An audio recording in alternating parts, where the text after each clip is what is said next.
Kelly, you know what I realized? What's that? I realized that we haven't really argued with each other on an episode for a while. Well, luckily, I never really have to wait too long for you to say something wrong. Wow. What did I say wrong this time? Well, after our Meet the Host episode, we were asked our opinion on having kids during that episode, and you said some interesting stuff afterward. You're talking about when I said that I didn't think it's ethical to have children? That would be one of the things you said that is a little controversial, I'm sure. Okay, I'm still waiting for you to point out what did I say that was wrong. Well, I mean, you stated it like it was a fact when it was clearly just an opinion. And if you're going to issue an opinion like that, then I get to take issue with it. I think it is categorically unethical for people to be having children, given the state of the world right now. Cool, then don't have one. Oh, I'm not, but also neither should anybody else. Okay. We get into some pretty dicey autonomy territory when we start to use that kind of argumentation. Okay, but I remember that we talked about it and okay, it might be a little bit extreme. And so I offered a reasonable compromise in my mind that at least people should be adopting a child before they have their own. You think that's reasonable? That I started with it's just unethical to have children, period. I think the idea that it's unethical to have children before you've adopted is pretty reasonable. Hmm. It's interesting that you think that you're the one in the right here. Okay, well, tell that to all of the kids that are in the foster care system or orphaned around the world. Ask them who they think is reasonable. True facts. Josh has texted me and said, "Why do you hate orphans?" That is true. And I'm just going to leave the context out so that people know you're a bad person. Cool. I wasn't going to be able to run for office anyway. Extra, extra, read all about it. Podcast tackles controversies that define your world. Listen to Indubitably now. Extra, extra, read all about it.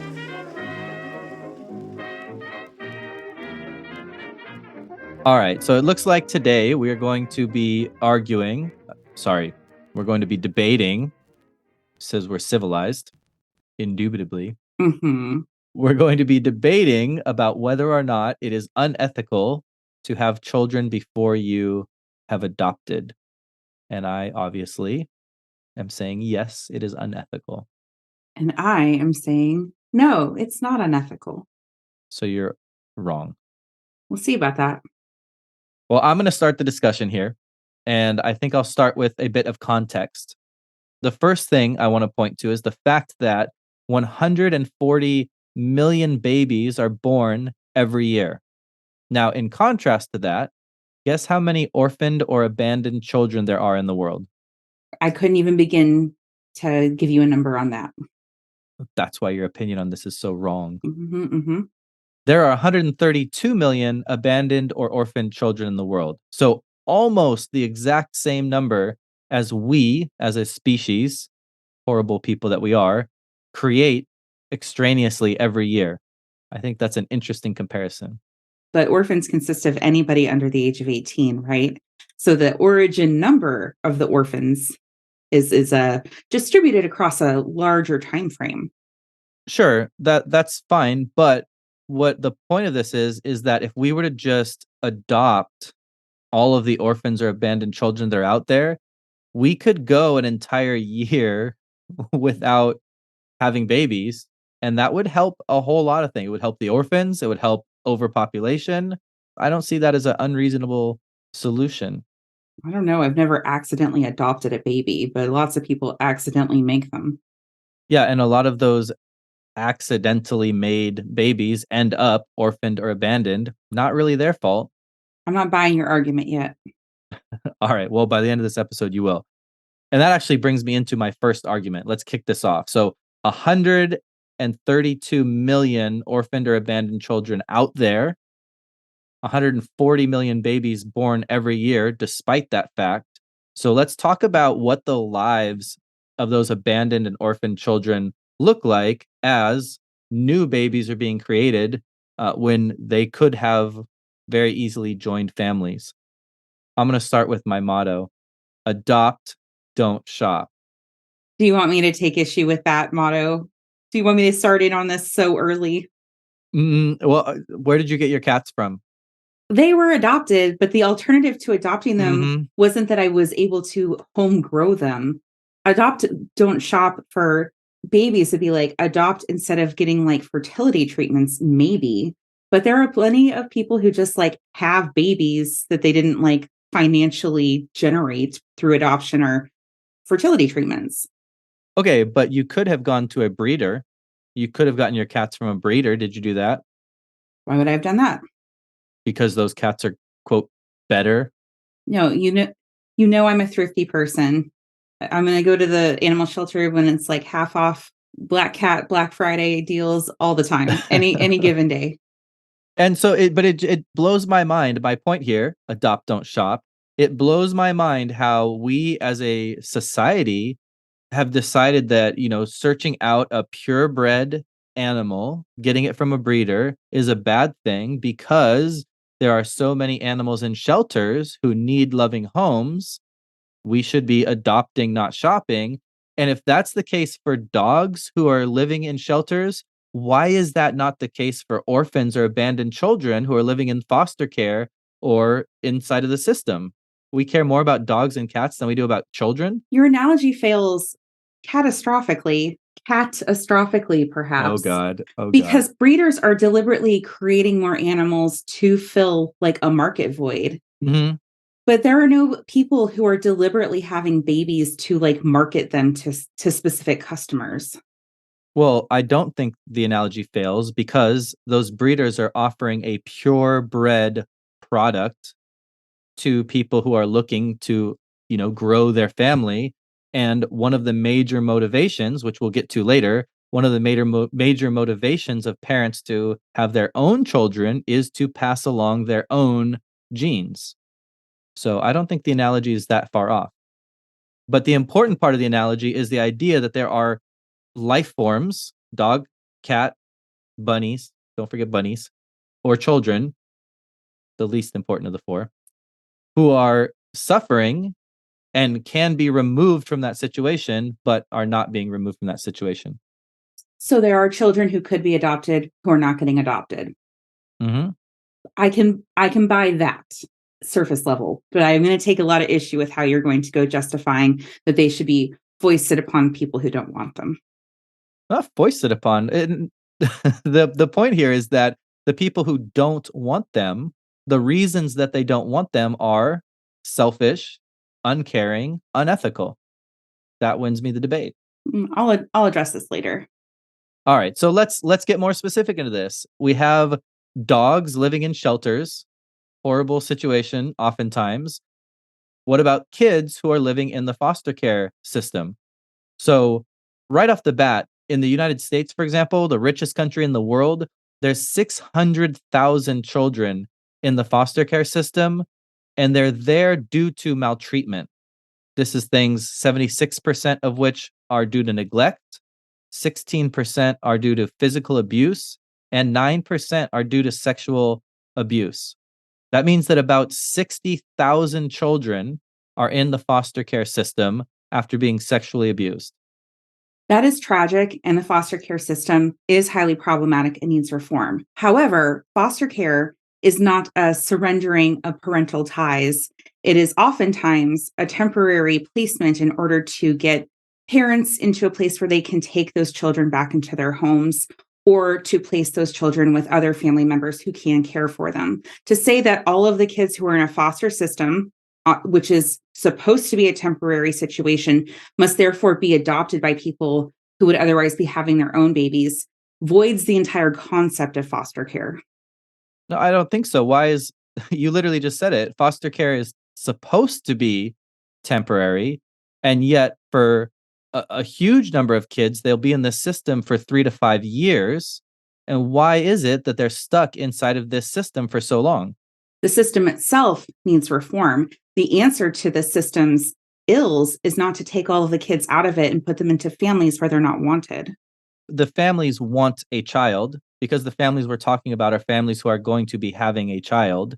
So for families that want a child, the reason it's unethical is because they want to create a new child again, from their own genes, rather than taking a kid that is in a system that is supposed to be temporary and they have the capacity to end the tenure of that child who's institutionalized and they choose not to. And that's why this supposed to be temporary system becomes borderline permanent. So you're saying to people who want babies, you're going to get a 17-year-old who's got a drug addicted mother instead. Where's the fairness in that for that family? Where's the fairness in that for the 17-year-old with a drug addicted mother? Why does he want to get sent to a family that doesn't want him? The point is that the family should want him. Okay, we can talk about the idealized state where there's a chicken in every pot. There's a baby in every home. All of the people who are in the foster system are these adorable little babies that don't come from damaged past, but parents are not equipped to handle just any old kid that lands in their house. But the whole point of this discussion, my whole point here is not that this is how the world is going to be. But when I say ethical versus unethical, my point is that this is how the world should be, right? This is a value statement, not a policy proposal. Well, I've got some material I'll bring up later about how it's actually more unethical to do things the way that you're imagining them. Okay.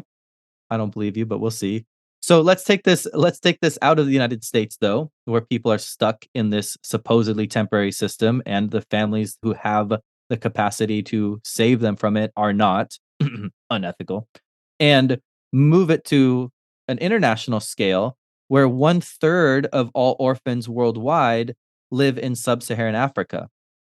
So again, we have capacity not just within our own country, say the US parents adopting from within the American foster care system, but also, I'm not saying she's the best example, but the Angelina Jolies of the world who have the capacity to take people out of areas that are disenfranchised and impoverished, and then institutions within those areas where they're even more impoverished, even more disenfranchised, right? That it's a child who is already a victim in society, living in an institution that doesn't give a shit about it, in a country or region that doesn't have the funds, even if they wanted to guarantee any reasonable quality of life.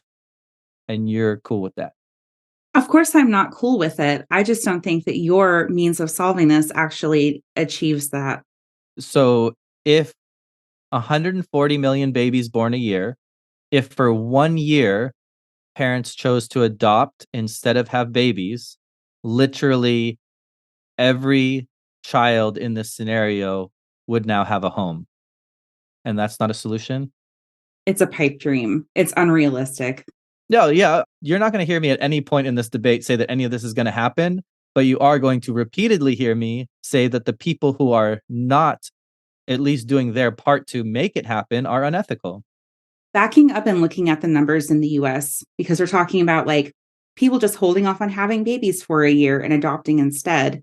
The number of children who are eligible for adoption and in foster care, since you want to include those kids as well in the US, compared to the amount of children who are born in the US, is vastly different. There are about 3.6 million babies born in 2022. So what we're saying is that 117,000 parents should have adopted instead of having children, but the rest could have had children. Who makes that decision? If there are more people looking for adoption than there are children who are adoptable, and there are less children adoptable than are born every year, then at what point do you put yourself in like the line to be like, I want to adopt and I'm going to wait 9 months and wait till all the kids are adopted and then I'm going to pop one out? Yeah, I think there's a really easy response to that. It's really about just having the ethics of understanding that there are people, in this case, children, who are suffering in the world and making an effort to do something to rectify that before you go off and follow your own selfish biological urges to pop out somebody that looks half like you.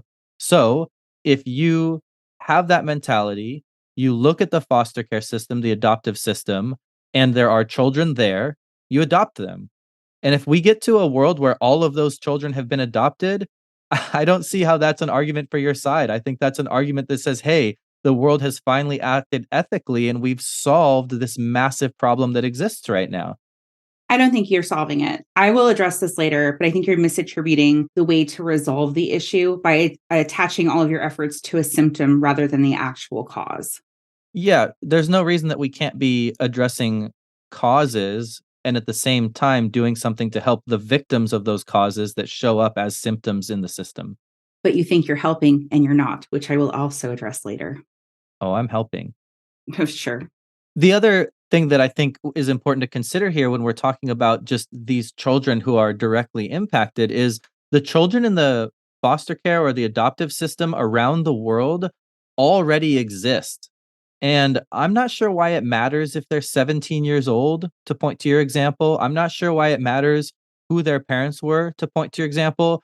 These are real children in real situations that nobody should have to be living in. And the choice that parents have when they're considering whether or not they want kids is, do we provide a family to a child that already exists on this planet? Or is our obligation to this imaginary potential child that doesn't exist yet that we want to create? And I think just like straightforward, if we're talking about ethics, our moral obligation should be to the person that already exists rather than the person that is theoretical. So this is where I think that you're fundamentally misunderstanding a lot of the reasons that adoption has to happen in the first place. It's not just that people want a baby, can't have a baby, and then go and find a baby that somebody else didn't want. There are many reasons that adoption has to happen that stem from structural inequalities that are not going to be resolved by saying you have to go pick one of the already existing babies and then give it a home before you can have your own. So, like, what are the reasons that biological parents would consider having someone adopt their children? Now, you talked about the foster care and the issues of like some are neglect, some are abuse situations, and those are tragic and they should be amended or prevented in some way.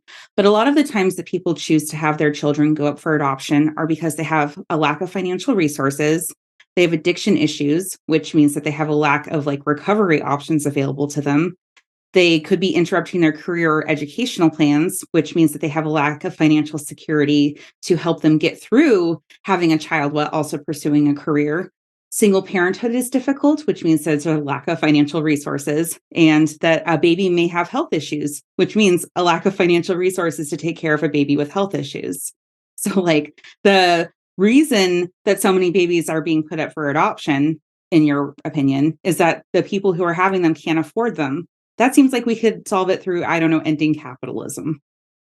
All right, but if we ended capitalism, then we might be having a very different debate right now. But so long as capitalism exists, I don't see how you're proving my point wrong. Well, I don't see how making people adopt babies first resolves any of these root issues for why there are unparented children. Again, not a policy proposal. I'm not making anybody do anything. I'm just saying if they don't, they're shitty people. I think they're shitty people if they don't address these root causes that adversely affect women, that adversely very much affect women of color. And even more so, adversely affect women of color under the age of 18.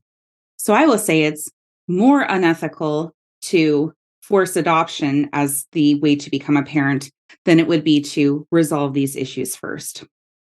I'm fine with everything you're saying. Like, I just don't see how this is mutually exclusive. I think we should work on all those things too. I think a system that creates those problems is unethical.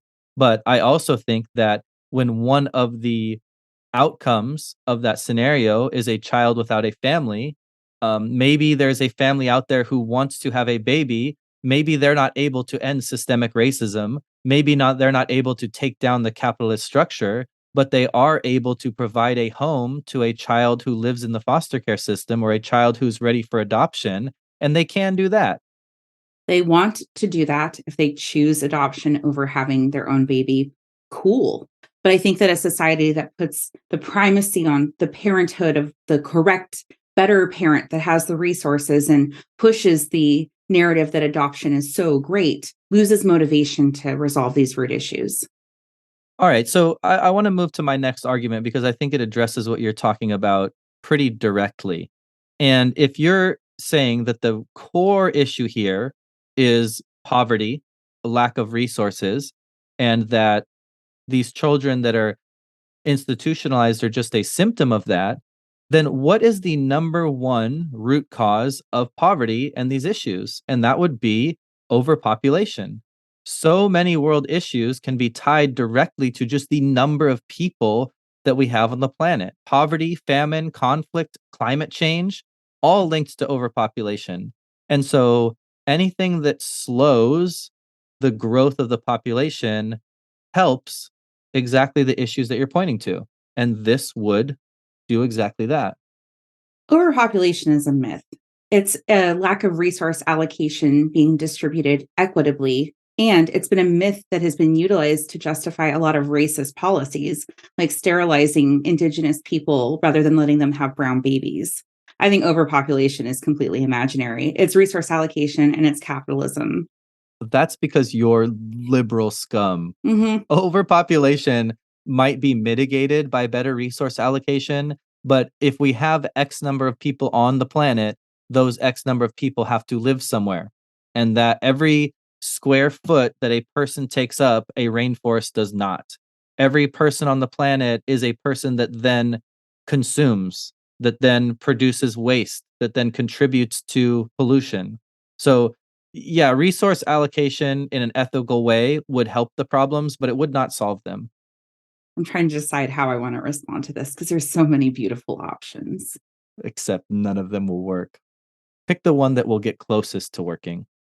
A lot of the people who are susceptible to the myth of overpopulation point to very specific scenarios as being the situation globally. They look at very large urban centers in India and say, like, look at how concentrated everybody is living. This is how it must be everywhere. And then there's like so much arable land that is not even being farmed.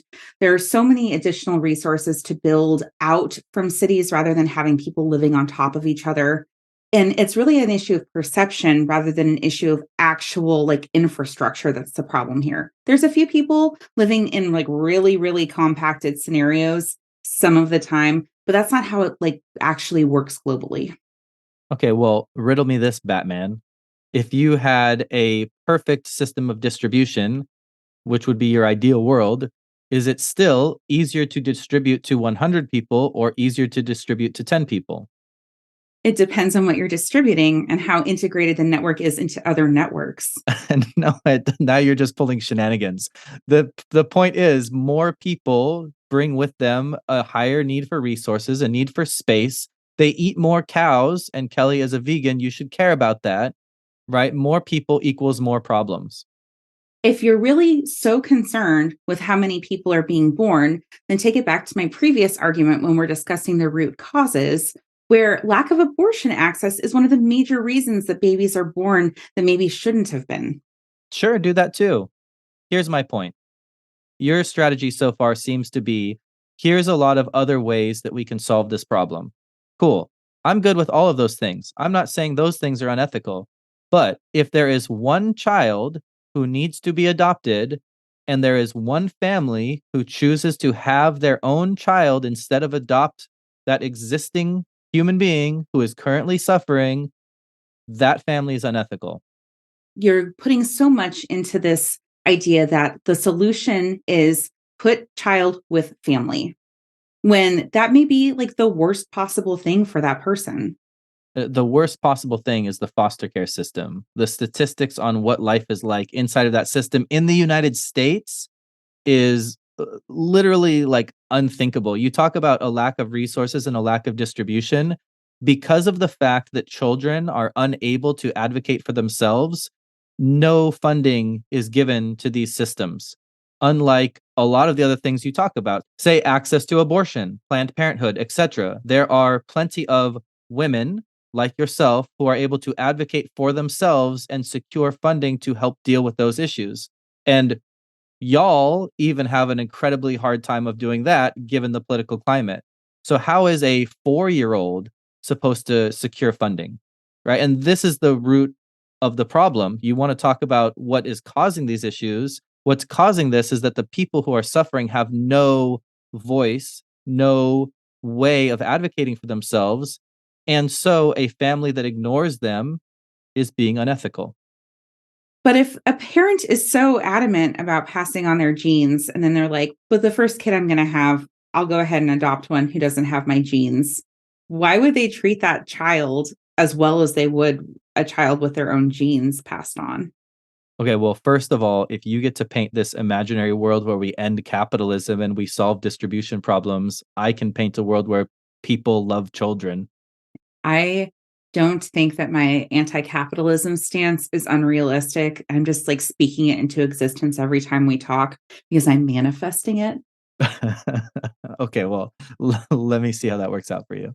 I think that there's a lot here about the element of choice that you seem to be very frustrated with the idea that people get to choose how they want to be a family. I'm not frustrated, but I think that choices have a moral weight to them. People can make whatever choice they want, but the fact that it is a choice doesn't mean that whatever option you go with makes you an equivalently good person. But you're taking so many choices away from people, not even the adoptive parents, not even the children themselves, but all of the other people in the lives of these children who would prefer to have them in their families, like their extended family would, and the choice of the people who would rather keep the babies that they have, but they don't have systematic assistance to do so.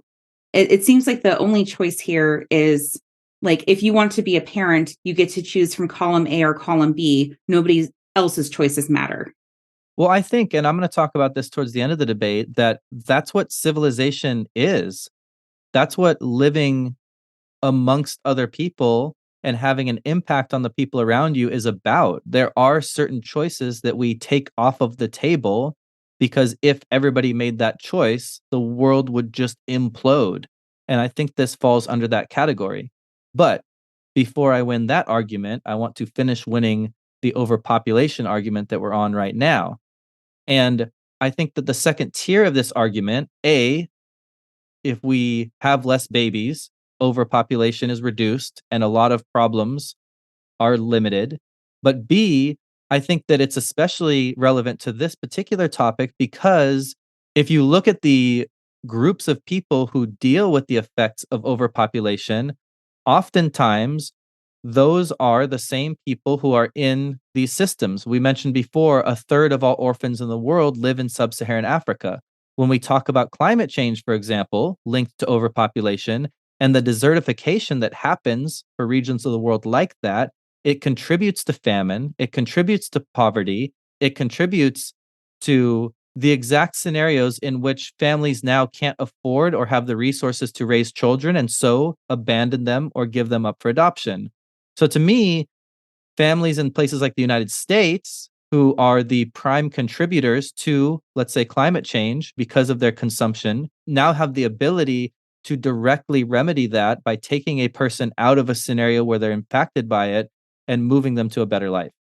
I think this relates to another aspect of why the overpopulation myth, specifically with like the birth rate, is something that is so harmful is that there are plenty of countries right now with rapidly aging populations, and they already have a declining birth rate. United States is one of them, Japan is another one of them, that they do not have enough young people being born into those countries to do enough to keep the aging population cared for through social safety nets.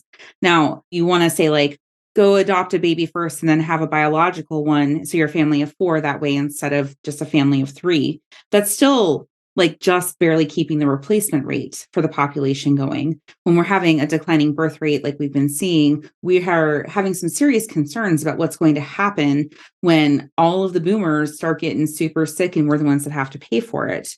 It's not just that I don't think overpopulation is a realistic threat. I think that underpopulation is actually something that can become extremely problematic in countries that are structured the way that they are to rely so much on younger generations continuing to grow in order to care. Like we're going to get old someday. What do you want to like live off of cat food? Okay, you're about to love this because I can basically just rewind this episode and play your own argument to answer the point that you just made. If you think that underpopulation is a problem, I'll tell you that it's a myth because it's simply an issue of inequitable distribution of resources within the system. If we tore down capitalism, there is plenty of funding available to keep a population sustainable. even if it has a net negative growth. Your argument answers your own argument. Fuck you, Josh. But I think that, to answer that with something of my own, realistically, we just don't need more Americans being born.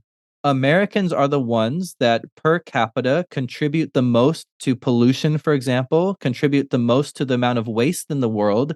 Don't you think it would be a better system if we could save somebody from the impacts of climate change, save somebody from the impacts of pollution, desertification, instead of creating a new person to contribute to those problems? You're just taking somebody out of sub-Saharan Africa and saying, you're no longer going to be a victim of climate change. You're going to actively cause it as a member of my household. That's better than a whole new person doing it. And maybe they'll be more environmentally conscious than an American baby.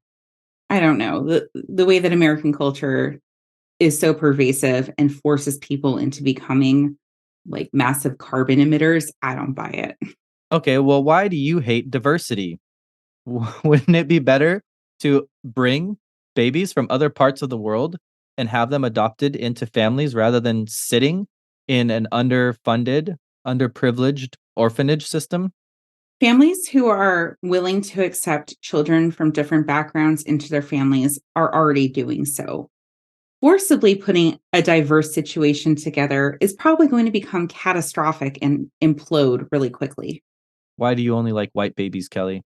I don't only like white babies, but I will tell you, I have had people in my life who have had adoptions happen, and the amount of extra effort that it would require for a white parent to take care of a child who was non-white, the amount of education that is required of them to do a good job, the amount of research they had to do to see if they could actively parent a non-white child led to a consideration that some adoptive parents would only seek white children for the benefit of the children. I will address this more later.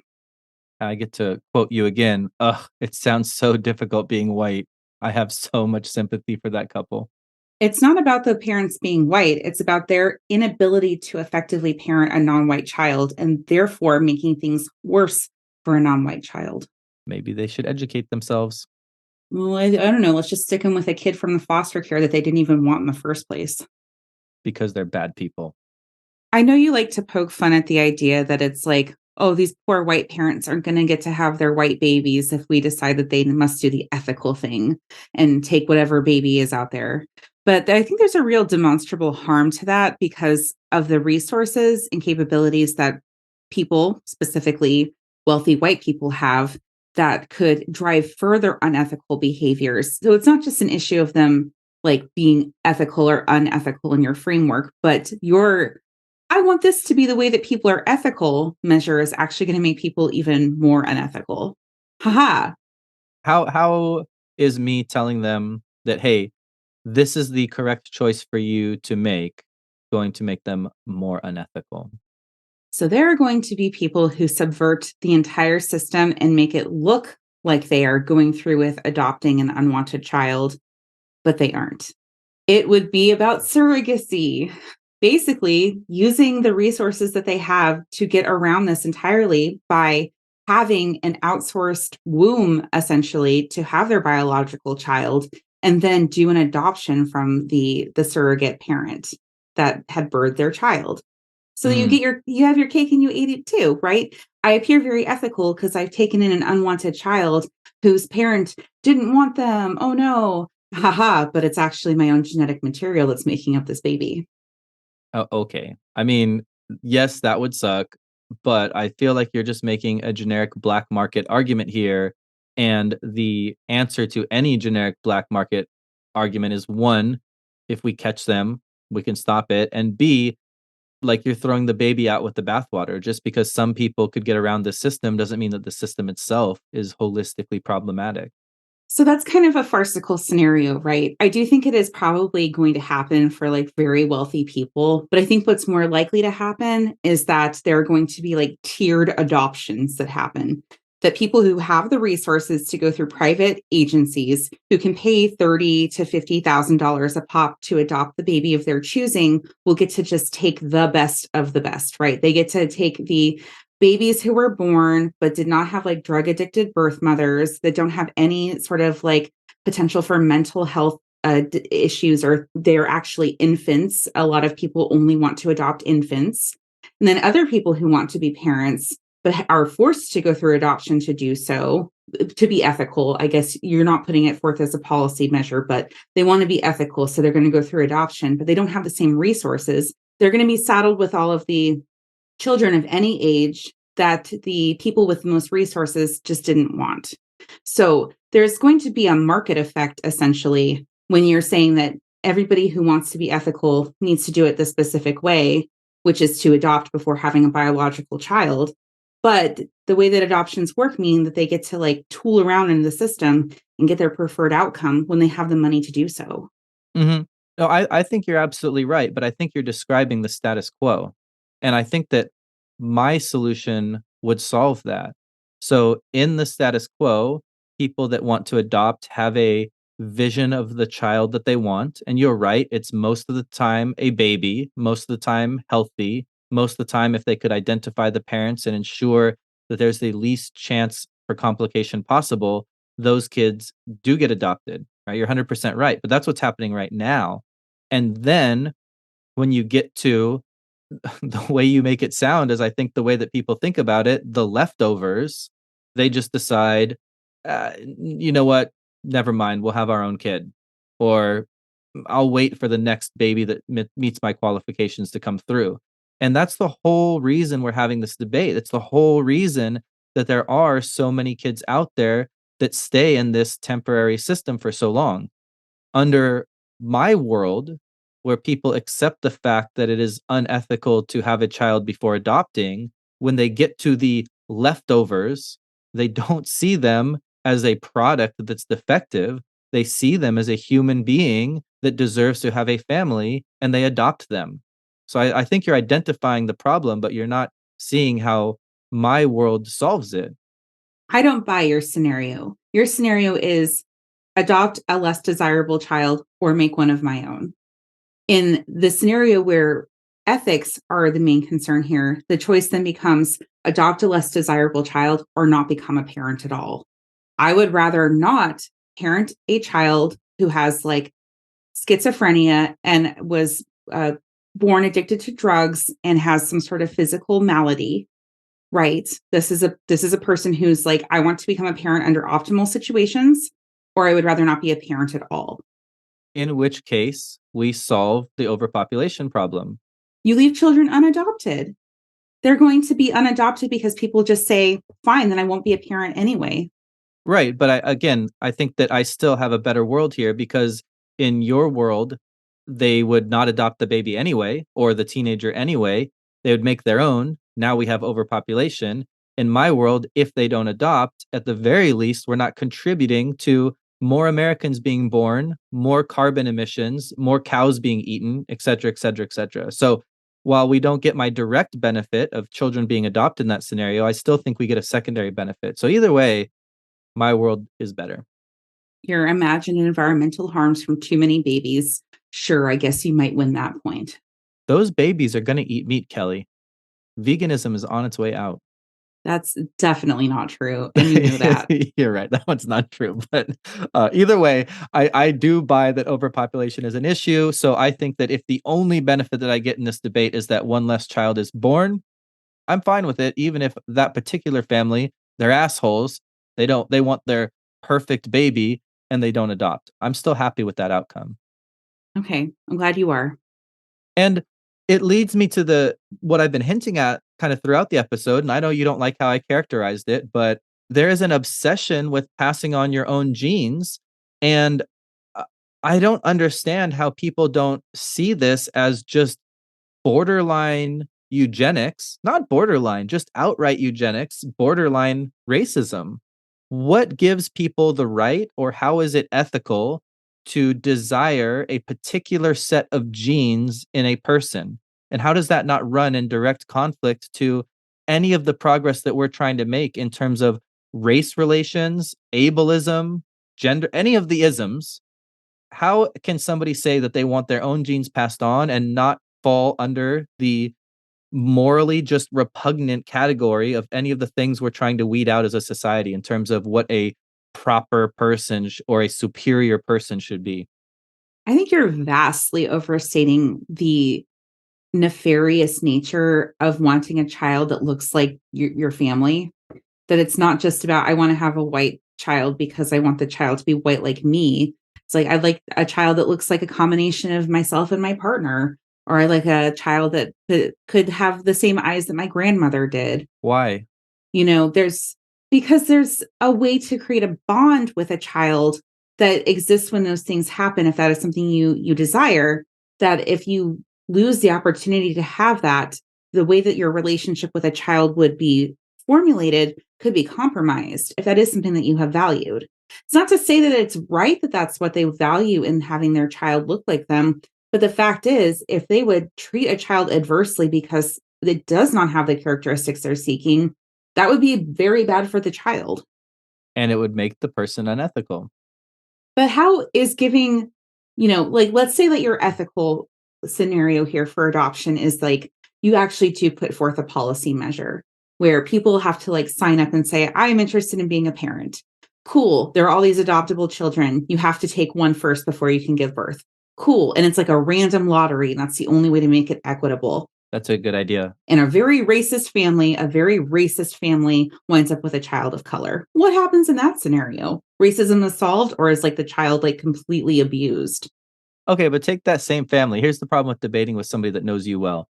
Take that same racist family, and you're telling me all of the good intentioned reasons for why somebody might want a child whose eyes happen to be blue, like their grandmother's, or whose skin happens to be white, like their grandparents.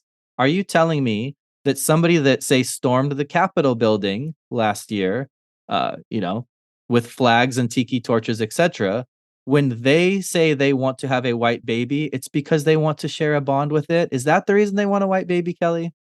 I didn't say any reasons that they have for wanting a child that looks like them are necessarily valid reasons. I am saying that if they don't have a child that looks like them, the child will be treated adversely. I just don't think a family like that should be having any children, period. And I definitely don't think that any of their genetic material should be passed on. Ah, there we go. Are you saying that racists should propagate, Kelly?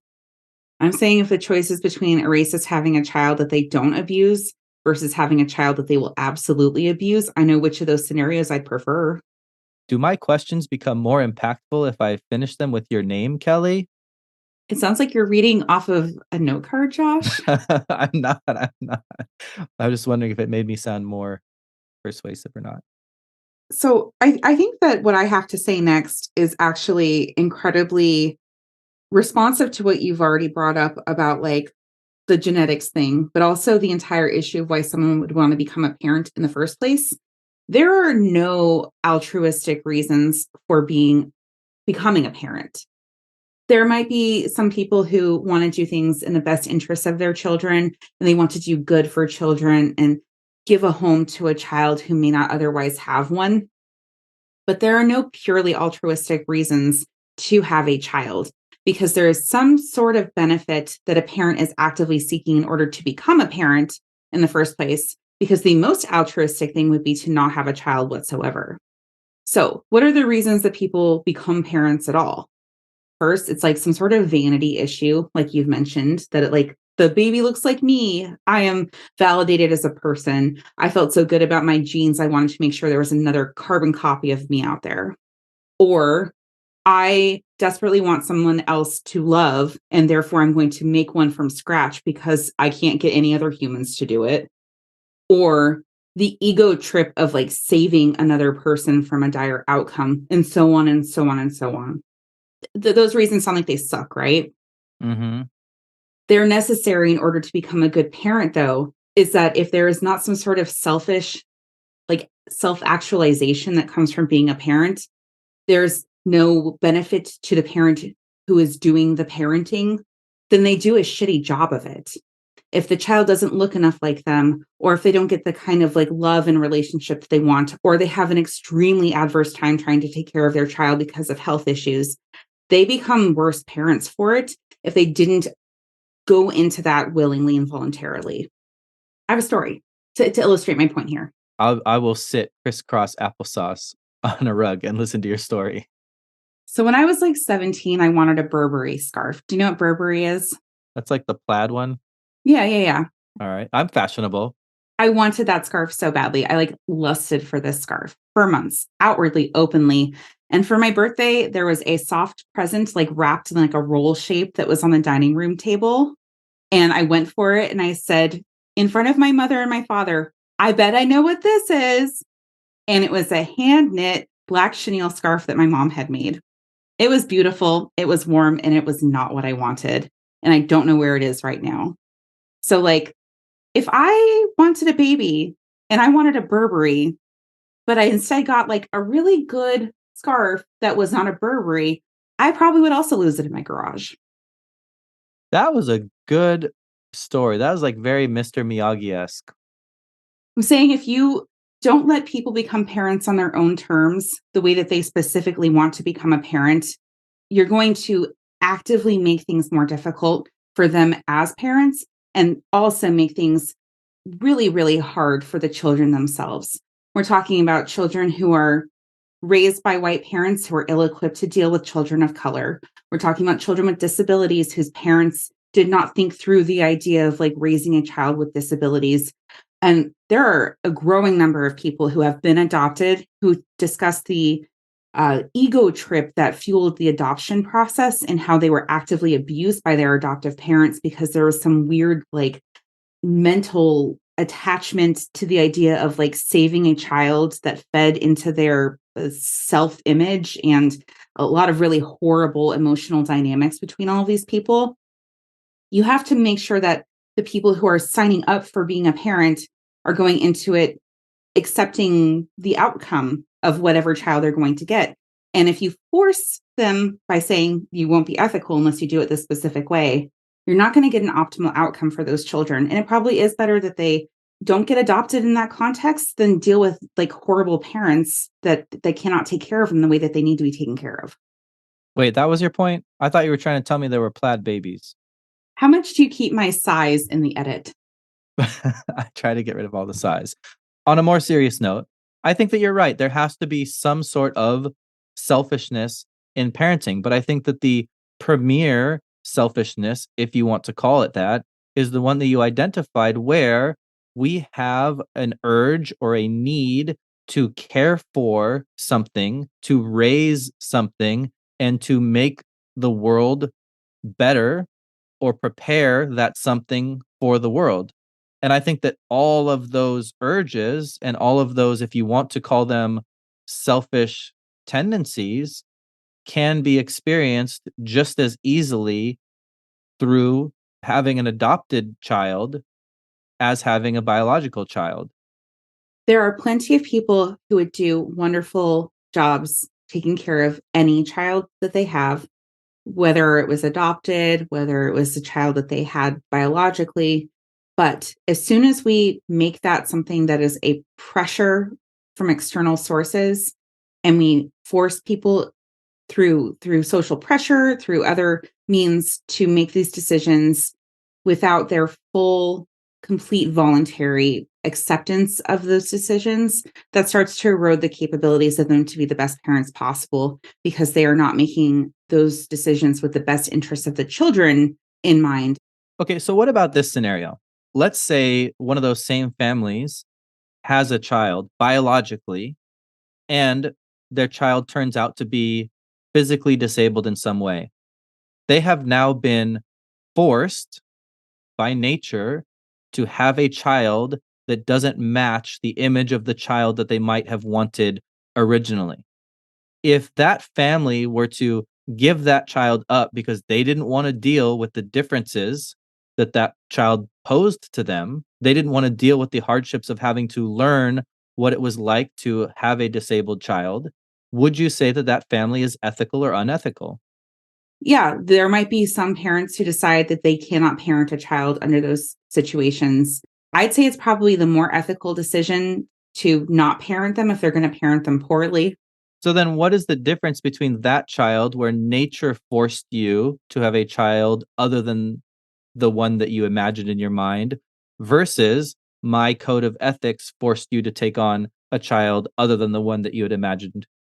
Because when it happens in nature, that's just random chance. But when it happens because of ethical pressures from Josh, I lose my free will. And just like the natural order of the universe is violated because of Josh's ethic code. My ethics are pretty random, to be fair. There. Oh, that's true. I want to bring this discussion back a little bit to the idea of who actually is having these children that need to be put up for adoption or put into the foster care system, which I think, Josh, I think you've been trying to avoid. So we've already talked about the reasons why a lot of people who have babies they may actually otherwise want, would put a baby up for adoption. But I think we also need to talk about the reasons why a child may be put up for adoption when a person has a baby they otherwise would not have had in the first place.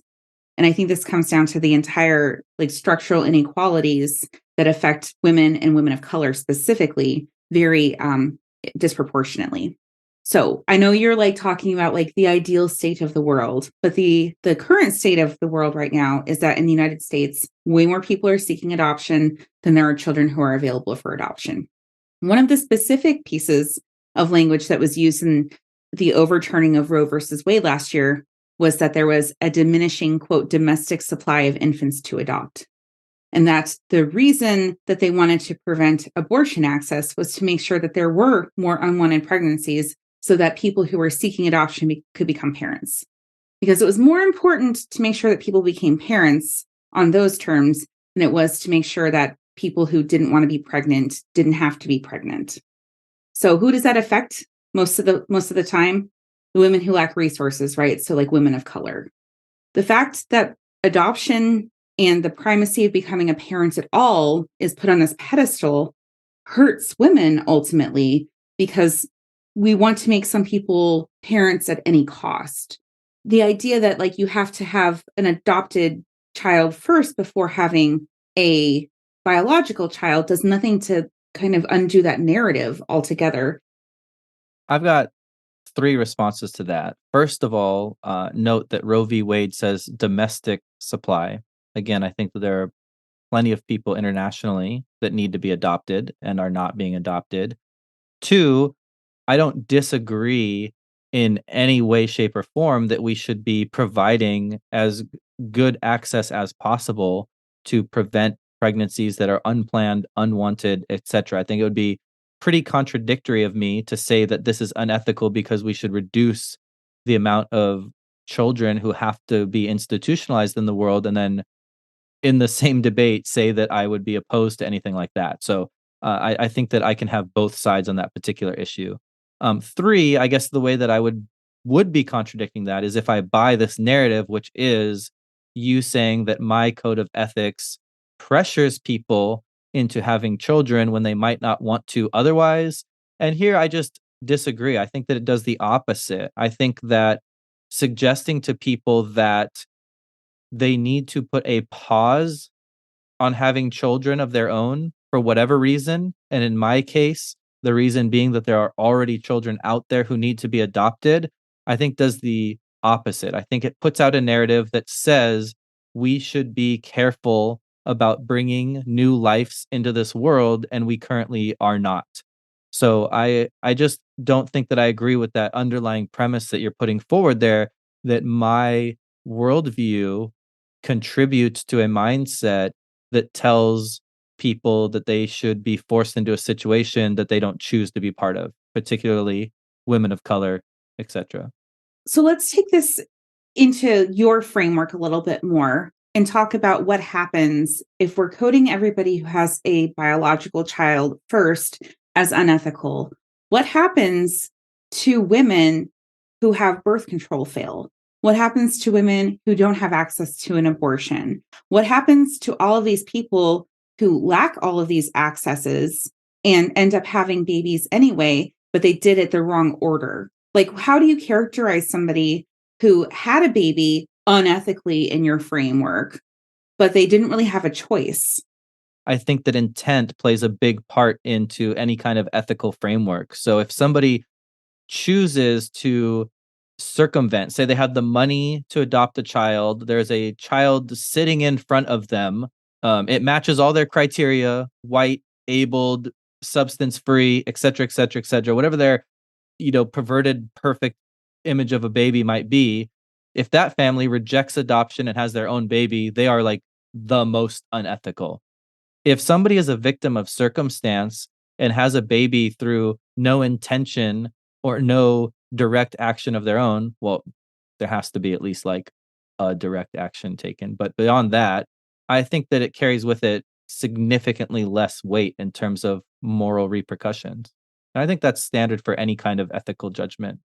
So this brings me to my ultimate question for you then, Josh. What do we get out of calling these people unethical if they have a biological baby instead of adopting? What good does that do? I get to feel like I'm better than them.